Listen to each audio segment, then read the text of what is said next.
Pemirsa, tidak selamanya bencana banjir menyisakan kesedihan bagi warga yang terdampak. Di Gunung Sahari, Jakarta, warga justru menjadikan kawasan banjir sebagai wahana bermain.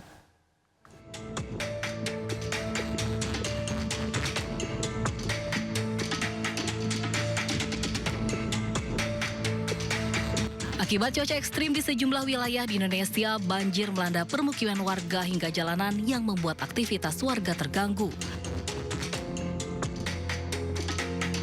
Namun tidak selamanya bencana banjir menyisakan kesedihan bagi warga. Di Jakarta, alih-alih pusing memikirkan rumah mereka yang terendam air, para remaja hingga orang dewasa di kawasan Jakarta Pusat ini malah asik bermain di genangan air.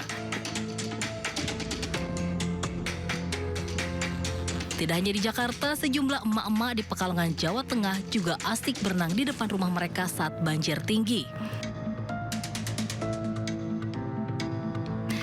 Terlihat dalam video, para emak-emak ini berlomba berenang dengan bahagia meski rumah mereka terendam banjir. Pemirsa, ketinggian banjir sudah sampai di atap rumah. Seorang warga merekam SMPN 1 Teluk Jambe yang terendam banjir parah. Masjid ruang guru, tinggal kentingnya doang yang kelihatan. Ambil hikmahnya, ambil indahnya. Tah, ieu tihang net poli sesa kieu tah. 1 senti. Tinggal hitung we jerona sakumaha.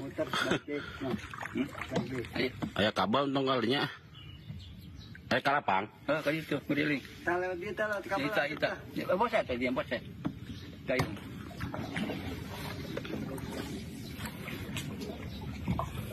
Ruang guru, ruang baru, rapid, ruang rapid. Tak hanya rumah warga, banjir juga merendam belasan rumah panggung program Gubernur Jawa Barat Deddy Mulyadi yang dibangun sebenarnya untuk mengatasi banjir di wilayah Karangligar. Beginilah kondisi 14 unit rumah panggung yang dibangun sebenarnya untuk mengatasi banjir di wilayah Karangligar. Namun justru masih terendam banjir dengan ketinggian air masuk ke dalam hingga ke atap rumah. Dari 24 unit rumah panggung yang dibangun program Gubernur Jawa Barat, 14 diantaranya terendam banjir. Sebelum dibangun, rumah panggung berukuran 4 kali 6 meter sempat diusulkan agar dibangun lebih tinggi, namun usulan ditolak pengembang.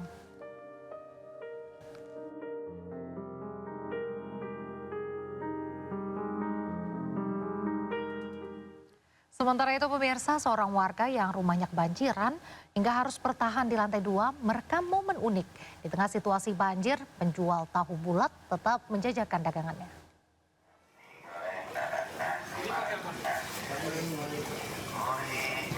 Nah, pemirsa, seperti inilah kerja keras seorang penjual tahu bulat yang tak padam meski kebanjiran. Di tengah banjir yang melanda di beberapa wilayah Jakarta, warganet merekam seorang penjual tahu bulat yang tetap berjualan. Beberapa komentar menulis, tahu bulatnya hangat tapi abang tahu bulatnya kedinginan. Semangat terus untuk UMKM Indonesia.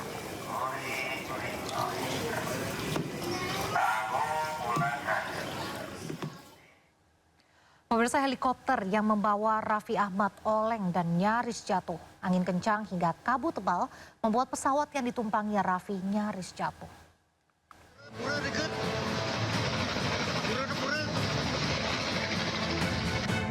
Detik-detik saat helikopternya oleng dibagikan Raffi Ahmad melalui akun Instagramnya.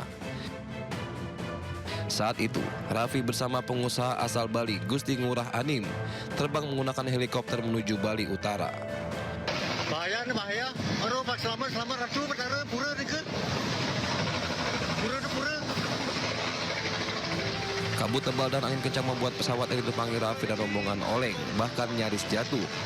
Warga yang melihatnya pun panik. Namun, pilot berhasil menguasai kembali helikopter dan seluruh penumpang tiba dengan selamat di tujuan. Beralih ke informasi lain, Bupati Pati Sudewo tiba di KPK usai ditangkap saat operasi tangkap tangan. Sudewo tiba di Komisi Pemberantasan Korupsi sekitar setengah 11 siang tadi. Begitu tiba, Sudewo langsung masuk ke ruang pemeriksaan.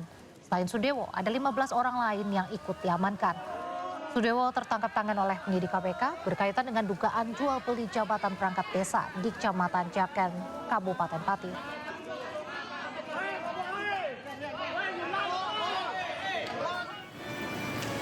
Sebelumnya, Bupati Pati Sudewo tiba di Bandara Soekarno-Hatta, Tangerang, Banten pada Selasa pagi usai terjaring operasi tangkap tangan KPK. Sehat Pak De. Dari mana? Mungkin dulu dah, nanti dah. Pak Bupati, sehat Pak. Menyampaikan apa adanya aja nanti. Gimana Tidak boleh berbohong dengan KPK. Ya, menyampaikan keterangan apa adanya saja nanti. Tidak boleh berbohong dengan KPK. Nggak boleh berbohong Pak ya? Tidak boleh. Pak, adanya dugaan itu benar nggak sih? Oh ya, nanti aja nanti. Biar KPK bekerja dulu. Mungkin ada pesan Pak buat masyarakat Pati, Pak. Masyarakat Pati tenang. Harus fokus menangani banjir. Kita ke informasi berikutnya, sidang kasus dugaan korupsi tata kelola minyak mentah dengan terdakwa Muhammad Keri Adrianto Riza kembali digelar. Sidang seharusnya menghadirkan mantan komisaris utama Pertamina, Basuki Cahayapurnama alias Ahok, hingga mantan Menteri SDM Ignatius Jonan sebagai saksi, namun keduanya absen. Selain Ahok dan Jonan, Wakil Menteri SDM periode 2016-2019 Archandra Tahar juga berhalangan hadir dalam sidang di Pengadilan Tindak Pidana Korupsi Jakarta. Ahok, Jonan, dan Archandra merupakan 3 dari 9 saksi yang dipanggil JPU dalam sidang anak Riza Khalid ini. Jaksa pun meminta waktu tambahan untuk menghadirkan ketiganya dalam sidang selanjutnya.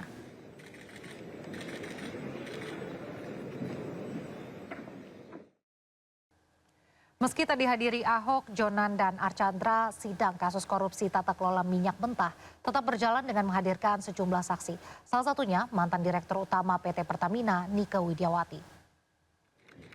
Dalam kesaksiannya, Nike Widiawati memberikan keterangan terkait kerjasama antara PT Pertamina dengan Terminal BBM PT OPM milik terdakwa Muhammad Keri Adrianto Riza. Nike menjelaskan kontrak kerjasama tersebut diteken pada 2014 sebelum dirinya menjabat. Nike juga mengaku belum pernah mengunjungi terminal BBM tersebut. Nike Widiawati sebelumnya juga sudah pernah diperiksa untuk perkara atas nama Dirut PT Pertamina Patra Niaga Rifa Siahaan dan 2 terdakwa lainnya.